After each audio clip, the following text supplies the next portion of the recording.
Well, today the Bonneville School Board held a work session to discuss a potential 15-year growth plan.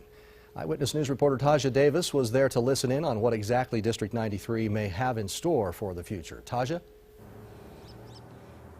That's right, Todd. This past November, a bond was passed to allow the Bonneville School District to have a new high school.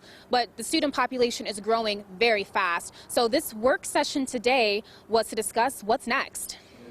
District 93 met today to suggest ways to combat the ever-growing student population. It is very early in the process of a 15-year plan. One of the things we did is we developed a skeleton of a 15-year plan so that as our finance committee met, they had an idea over the next 15 years what other bonds we would need to ask our patrons for. And then we also looked at the facilities plans we need, and that's what we presented today to the board to say here's at least a framework that we need to work with. All ideas were simply suggestions.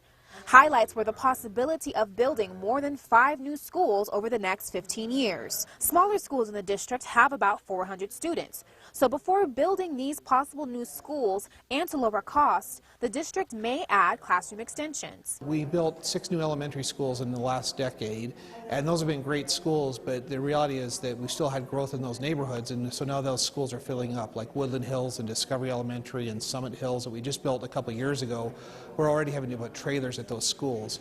Tax increases are always a concern when new schools are built, but the board projects this expansion shouldn't cost the taxpayers very much. There's no question that as our enrollment grows, that continues to add costs. So as we look down the road for the next 15 years, we really are trying to do that with the least impact to our taxpayers that we can. And there won't be a bond coming next year. We're really looking down the road so the board knows how to plan and how to start creating a really comprehensive idea on how to accommodate this growth.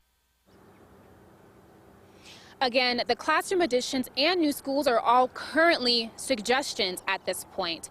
The board does want community input, so nothing is set in stone. Once they have all of that information and more specific planning on what they want to do, the board will conduct a vote.